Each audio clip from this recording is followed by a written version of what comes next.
Hello and welcome back to Mass Effect 3. Last time we had action as we took out a Cerberus lab. Like the good old days, Cerberus doing experiments that are horrifying and we going in to stop them. This time let's look at the war terminal. We got Alliance Irregulars. Colonists from across the Alliance systems are volunteering for being conscripted to fight the Reapers. Or being conscripted. The colonists are often poorly armed and armored, but the Alliance is doing what it can to improve their training and equipment. Updated. Recently saved from Batarian terrorists who attempted to launch a Javelin missile from a Franklin planetary defense station, volunteers from the planet Watson have formed long lines in order to sign up for active service. So far, that's not a whole lot of help, but it's something. And we have the SSV Angeloot. The stealth frigate is a sister ship to the SSV Normandy SR-1, and the only surviving vessel of her class. The SSV Angeloot utilizes state-of-the-art stealth technology powered by an experimental drive core, which is perfect for solar reconnaissance missions in unstable regions such as the Kite's Nest and Nemean Abyss. Less than a year ago, the frigate made headlines when she launched a stunning raid against the Batarian colony world of Kai Morak, destroying a controversial solar array manufacturing facility. The war has changed many things, and has seen the SSV Angeloot integrate itself as an essential component in Batarian resistance efforts in the Kite's Nest, where her stealth drive allows for precision strikes against Reaper targets across the cluster. The Angeloot SR-1. It looks like a much better ship than the Normandy. Oh well. Now it's at least better than it was before. Ex-Cerberus. As the elusive man's methods became more extreme, skilled operatives abandoned Cerberus. They have offered to help stop the Reapers any way they can. Cerberus research data. Data liberated from a Cerberus research lab includes reports on the composition and strengths of various Reaper units. Alliance scientists are fact-checking the information, but it appears to be genuine, so Alliance military VIs can use it to strategize against the Reaper's ground forces. That's nice. Alright. Let's go back to the galaxy map.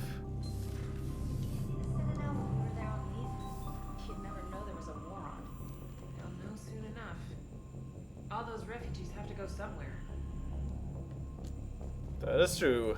We are going to see a lot more I've read refugees. messages at your private terminal, Commander. Thank you. Alliance Command, Phoenix Project. Commander, the data you recovered from the Cerberus lab on Sanctum, combined with intel from a Turian raid on another facility, allowed us to locate another significant Cerberus project codenamed Phoenix. We believed that the Cerberus presence at the outpost on Trident had been eliminated, but we were clearly mistaken. Admiral Hackett, as in me, no, it's actually Major Rickard Gaskin. Admiral Hackett has ordered N7 brigades to advance and capture the facility.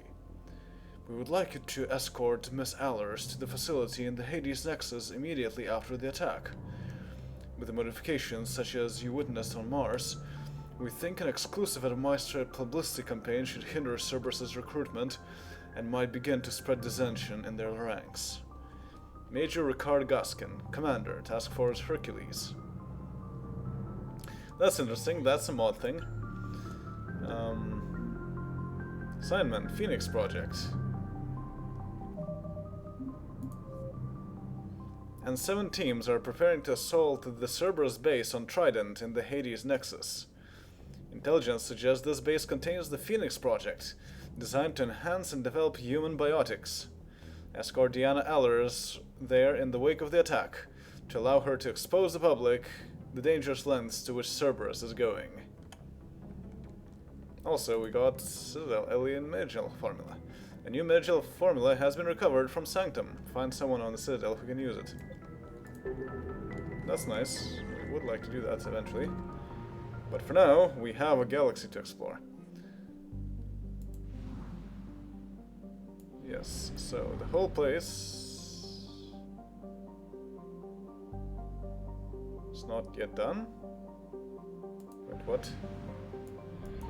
I found something. Oh. Lena.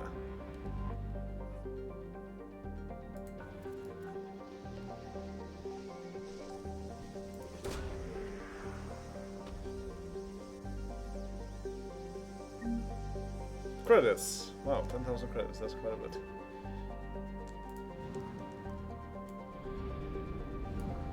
Okay, so we're done with the Sigurd's Cradle for the time being.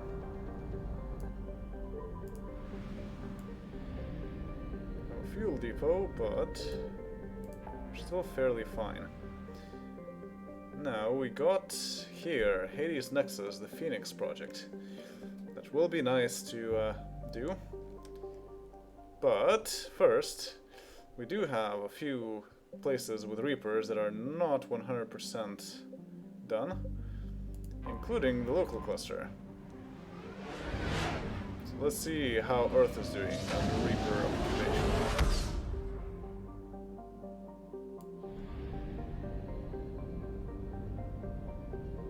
Ah yes, we found something on Deimos. Are these imps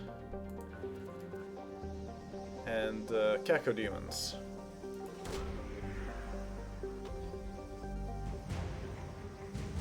Well, it is a Deimos defense flotilla. I guess it's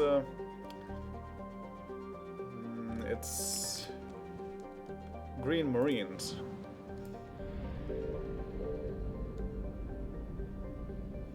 And now we're done. So the local cluster is complete. Let's go to the Kite's Nest.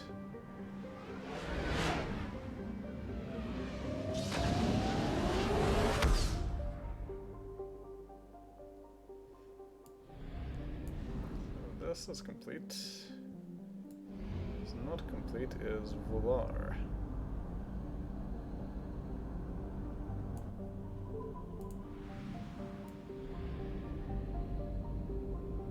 And it's not clear where the things are.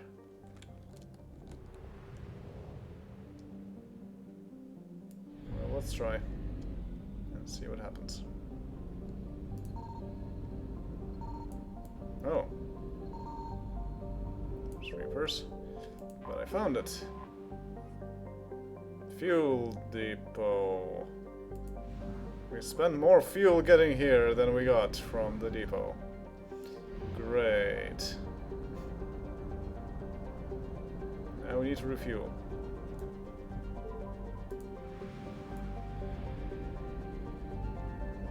Well, there's no fuel depot here, because under Reaper occupation. Okay, well, let's check. Yes, this is useful. Let's go to Hades Nexus.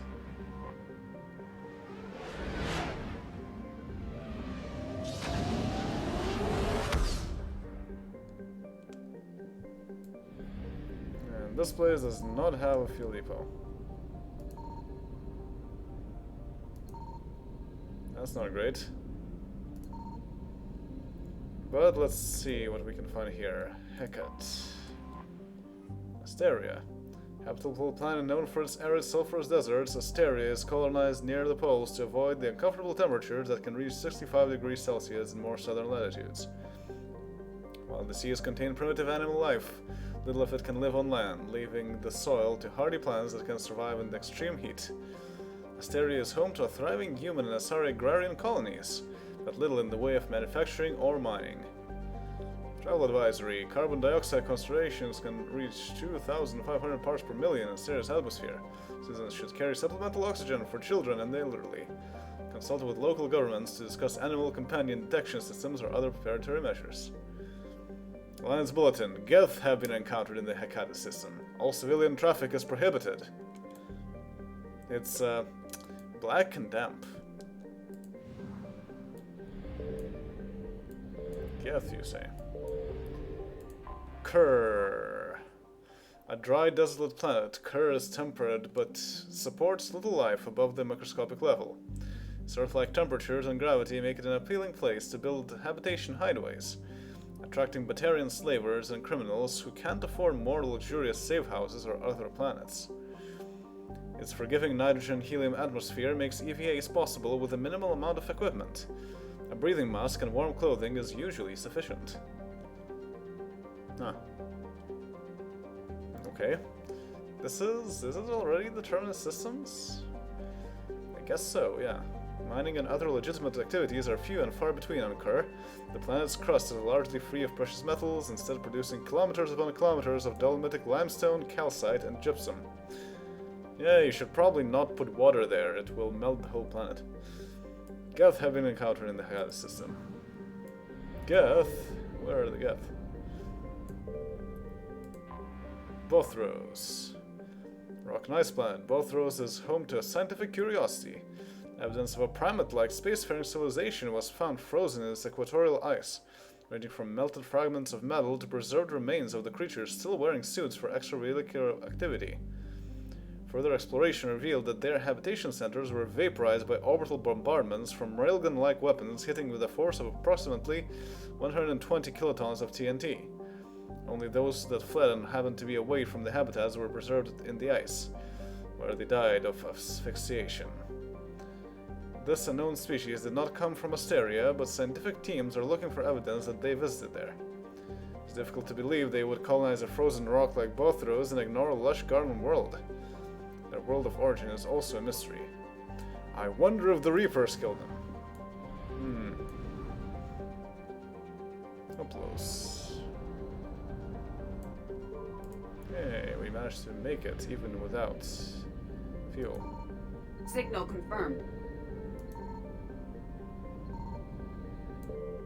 Trident, Phoenix Project. A human-dominated world with over 95% of its surface covered by salt water, Trident is home to a dazzling array of life. The oceans are filled with creatures ranging from tiny bivalves to mammoth vertebrates, unequaled even by Earth's whales and ichthyosaurs. Small archipelagos create what little land there is, and its valuable real estate is fought over constantly. Underwater extraction operations have recovered a number of valuable minerals from the ocean floor, including iridium, uranium, and dust form element 0. A largely lawless world, Trident is home to a rogues gallery of unethical corporations exploiting the resources of the planet, and actual rogues, criminals, slavers, and mercenaries working the shadows. Technically, can you call mercenaries rogues? They're not really doing anything wrong, per se. Travel advisory. Due to extreme weather conditions, all traffic to the surface is grounded. Trident Spaceport Control predicts this condition will persist until the end of hurricane season. New Cousteau. No Geth.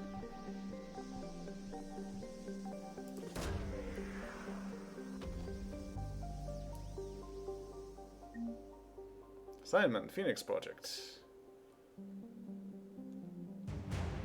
Phoenix Project. And Deanna Allers.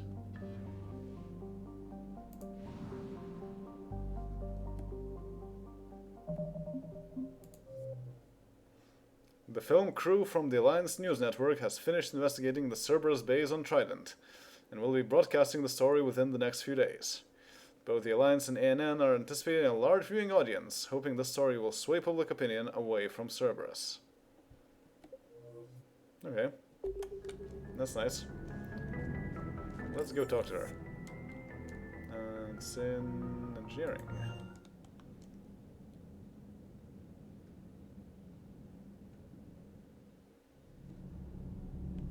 Since apparently she likes being in places that were occupied by mercenaries before. How's your new assignment working out, Allers? Fairly normal, except for the unshackled AI, Matriarch Benezia's daughter, and the communicator that can reach Earth. The first two, I can deal with. That last one gets my attention. So what are you asking for exactly? Anything from Earth is the lead story right now. That's not opinion, it's fact. Maybe I can pass on a few non-classified progress updates. Seriously? You just doubled my ratings. I don't need FaceTime, just a data upload. Focus on Cerberus. Or get us support. We need support. Tell people what's really happening on Earth. We need long recruiting lines on every planet after you air a story. I can do this, Commander. Remind me to tell you about the time I made an Elcor cry. I will remind that.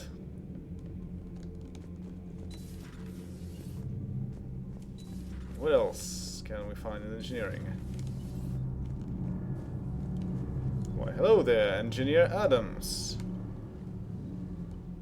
Commander, welcome back to the Normandy. Or maybe you should be saying that to me. Engineer Adams, what are you doing here? I was put in charge of the drive core retrofits. My experience on the Normandy SR-1 made me an obvious choice. So, what do you think of our SR-2? She's incredible. If there's one nice thing I can say about Cerberus, it's that they know how to build a ship. And about that, Cerberus, I mean, I owe you an apology. How so? Back when you got this ship, Dr. Chalk was contacting me, asking me to help with your mission against the Collectors. I refused. I didn't have your back, and I'm sorry for that. Why didn't you join us? I saw what happened to you when the Normandy went down. I didn't trust that it was really you, and I certainly didn't trust Cerberus. Also, as an officer of the Alliance, I don't just leave my post, you know? Yeah, no, I would definitely do the same. Your Alliance first. That's the way it should be. Thank you, Commander. Glad to be aboard. Yes, so it is Engineer Adams from the first game. Amazing. What do you think of Edie? We had a good talk during the retrofit. A little strange at first, talking shop with an AI. AI? I thought Edie posed as a VI to keep the likes of you from unplugging her. Yeah, but I saw through her. Have you seen her hardware? Processing power is off the charts.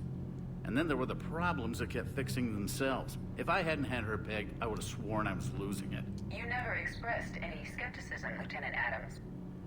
I figured I'd better play it safe with the Cerberus AI, Edie. No offense. None taken. As long as you keep your fingers out of my cognizance processors. In the beginning, I tried disconnecting her from key processes without giving myself away. Easier said than done. But Joker seemed to trust her, and in time I saw her advantages. Even grew to like her. Does the new Normandy stack up to the old SR-1? Stack up. It blows the old ship away. The Tantalus drive core has been completely overhauled. The SR-2 might be nearly twice the size, but the new drive core is 3 times bigger. This ship can fly. That said, Cerberus isn't too high on safety. If pushed past her limits, this core would vent into engineering. Guess it gives my team incentive to keep her well-balanced during a firefight. Do your job or get vaporized. Pretty much. I noticed you upgraded the kinetic barriers with cyclonic technology. Should help reduce the draw when under missile fire. Hopefully that means fewer vaporized engineers. The IES stealth system is significantly improved. It can handle a higher blue shift of our emissions. And that means... We should be able to drop out of FTL without triggering every sensor in range. Very handy for stealth reconnaissance. All in all, the Normandy is a marvel of engineering. I still like the SR-1 more, but oh well. Is your family okay? My parents are serving on Viridian Zenith, an Alliance agricultural vessel. My sister is a navigator on the SSV Benjamin Davis. Happy to report that both vessels are safely under Hackett's command. Good. Carry on, Adams. Carry on, Adams. Aye, aye, sir. Yes. Good old carry on, Adams.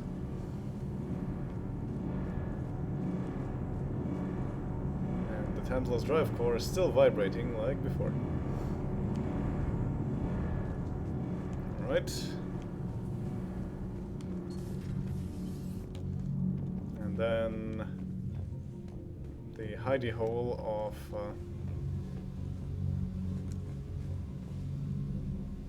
Jack has some models to pick up. Turin cruiser.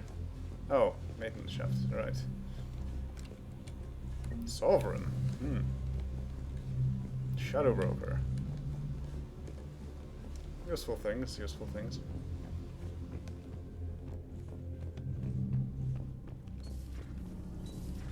So we know who is in Zaid's quarters, but how about grunts? No grunt. Alright, we'll see what happens in the future then. Alright, let's go back to the CAC and let's continue exploring.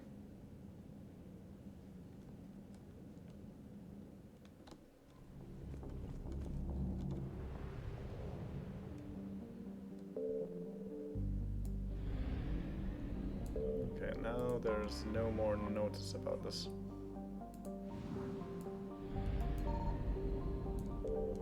Talaria. A rock with all traces of atmosphere burned away, Talaria orbits the Sarhoplos at a blistering pace, every 36 days. Though tightly locked, even its twilight belt and shaded side are too barren to support life.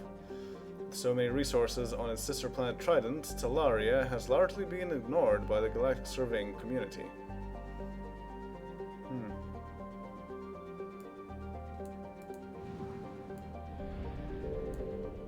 Makaira. Small rock planet. Makaira's thin atmosphere and high albedo keeps it from being much hotter than it is. The crust is high in sodium oxide, giving the planet a whitish tinge. Copus.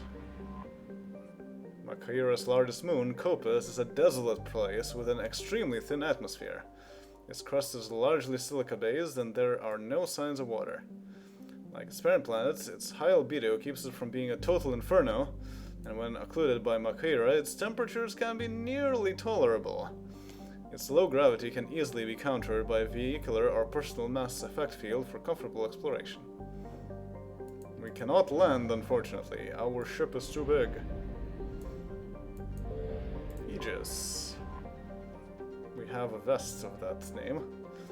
A hydrogen helium gas giant, Aegis was the site of an unparalleled cosmic event roughly 1.8 million years ago. An extrasolar body about 200 square kilometers in size was drawn into Aegis' gravity well and struck the Jovian planet, blasting enough dust and material into orbit to create a ring. An urban legend has grown over this event.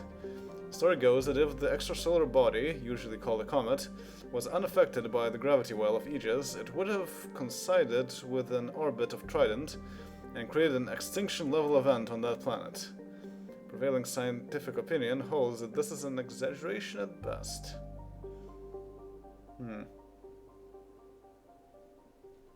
Yeah, that's unlikely to happen.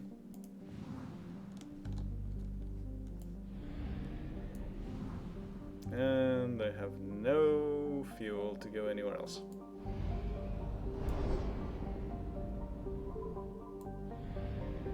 Yep. No problem. Actually, we didn't explore this place. Did we?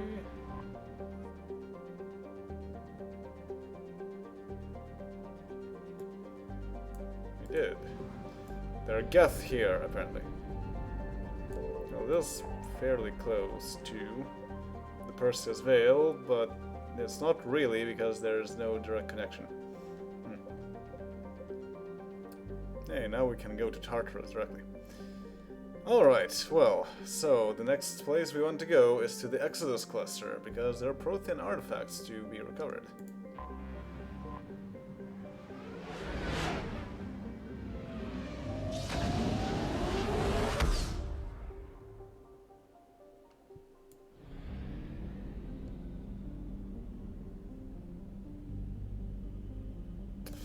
But there is no fuel depot.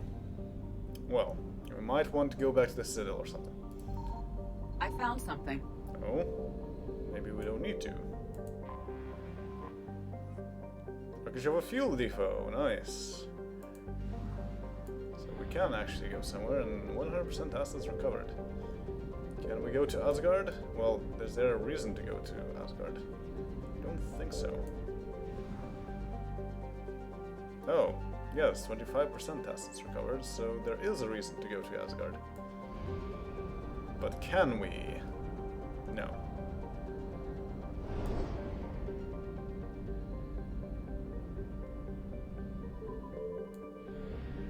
Well, that was a bit of a waste. Oh well. Arcadia. An unusually large terrestrial world, Arcadia has a dense atmosphere composed of nitrogen and helium. Its scorching hot surface is mainly composed of alkaline basalts, but metal deposits are plentiful. Although several spectacular examples of columnar basalt formation offer scenic beauty, Arcadia's hostile environment has precluded commercial development. Eden Prime was a major victory. We can recover Prothean artifacts from there. This idyllic agrarian world was one of the first human colonies established beyond the Charon mass relay. Eden Prime's fertile biosphere drew heavy immigration from the Systems Alliance and other human organizations. In 2183, Eden Prime was attacked by a Geth force led by the rogue spectre Seren Arterius. Commander Shepard, responding to the attack, encountered a Prothean beacon that warned of imminent Reaper invasion. It is thanks to this beacon and the Commander's quick action that the galaxy has any chance of survival today. Although the Reapers rushed past much of the Exodus cluster in their plan to take Earth, it is clear the war has come to Eden Prime. Distress signals have jammed all available frequencies, fires burn in vast swaths across the arable land, and its once extensive monorail system is twisted metal. Cerberus has much to lose if word of their ruthless attack on the human colony gets out. What they stand to gain must be equally valuable. So it's not the Reapers, but it's the Cerberus? The capital is constant. 2152, 4.2 million.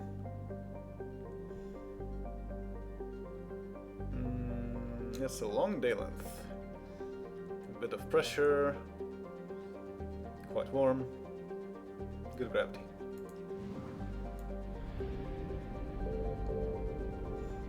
Next up we have Scion is a hydrogen-helium gas giant even larger than Jupiter. Despite its deep gravity well and lethal radiation, it supports a small helium-3 mining industry. The reason is simple. As the only gas giant in the Utopia system, it is the only local source of fuel for Eden Prime's power stations and spaceports. Scion has 112 natural satellites, ranging from orbital asteroids to the moon of Asphodel, which is large enough to retain a thick atmosphere. Population 1000 pre-invasion. Probably destroyed something, I guess, when they rushed past. Nirvana. Nirvana has a trace atmosphere of xenon and krypton. The surface is a mix of water, ice, and iron oxides with cryovolcanic plumes of potassium concentrated around the equatorial ridge. Nirvana has little of commercial or scientific interest. Though a few geological research stations were constructed in the early 2160s, all had been shut down for years. The Alliance maintained an automated ice cracking station, which stockpiled a large amount of deuterium fuel for use by the fleet. This was commandeered in the preparations for the war, and now Nirvana is completely silent. Ice cracking, you say? Xanadu. Xanadu's atmosphere is composed of methane and argon, while the planet's frozen surface is largely potassium with deposits of calcium. Its location in the deep cold of the outer system and the lack of valuable resources leave little to recommend it. Alright, so that will be about it, but let's go through the journal and look at our codex, such as the database. Vocational Code Handbook. It's been too long since the last time that I read it. C is Infantry Biotic. Anyone who uses their biotics is rated as C. Qualification to one of this SA Biotic Warfare programs requires C7 rating. D. Ordnance Disposal Technical Corps.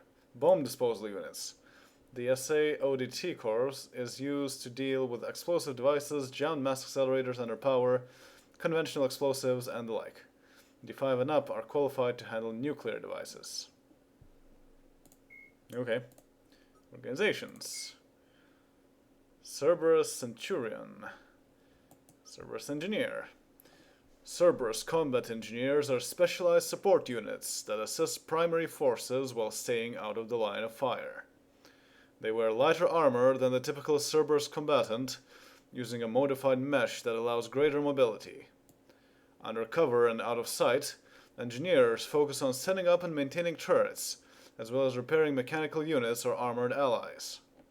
When confronted, they return fire only for as long as it takes them to find cover again, and let frontline combat personnel take over. Although engineers are not particularly dangerous on their own, the Alliance specifically warns troops to remain alert for turrets, which can mow down an entire squad while the engineer escapes. Yeah, turrets are quite a thing. And planets and locations. Gagarin Station, Jump Zero. Gagarin Station is the largest deep space station built by humanity. A Bernal sphere design with a 500-meter diameter habitable area. It was constructed beyond Pluto, nearly 80 astronomical units, 12 billion kilometers, from Sol. Moving crew and material to this location bankrupted most of the backers. Gagarin was placed at the inner edge of the heliopause, the point at which the solar wind can no longer push back the interstellar medium. It was built to test a number of faster-than-light drive principles that theoretically could only occur in interstellar space. The station was nicknamed Jump Zero, as it was intended to be the jumping-off point for humanity's expansion into the galaxy. Shortly after the station was completed, the Prothean ruins were discovered on Mars, rendering the entire effort moot. After struggling to make a profit for a decade, Gagarin was sold to the Systems Alliance in 2159 for a fraction of its construction costs. The Alliance refurbished it as a research and training center for the recently discovered biotic phenomenon. In 2169, the Biotic Acclimation and Training Program was shut down, and Gagarin became a general research facility. Its remote location and intentional isolation from the extranet makes it popular for dangerous research, particularly in the field of artificial intelligence. Humanity's first stable AI, the Alliance-sponsored ELISA, achieved sapience in Gagarin in 2172. Today, Gagarin Station has a permanent population of approximately 9,000. A plan has been proposed to move it to the gravitationally stable barycenter point between Pluto and the Cairn Relay, allowing it to serve as a gateway facility between the Sol and Arcturus systems. The high cost of safely moving its mass has delayed this indefinitely. Well, we just went to Sanctum, so let's also read this one. Sanctum is known for the freezing ice storms which sweep across its poles and temperate zones, with only a thin strip of habitable land along the equator.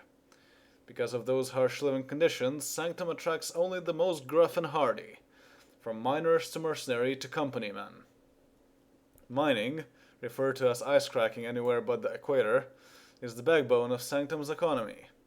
The planet is rich in platinum and palladium deposits, as well as boron, which is locally used in semiconductor doping. Sanctum's corporate factions have learned that Cerberus is involved in the planet's finances. Systems Alliance intelligence agents embedded within the corporate strata are quietly urging the companies to confront Cerberus directly.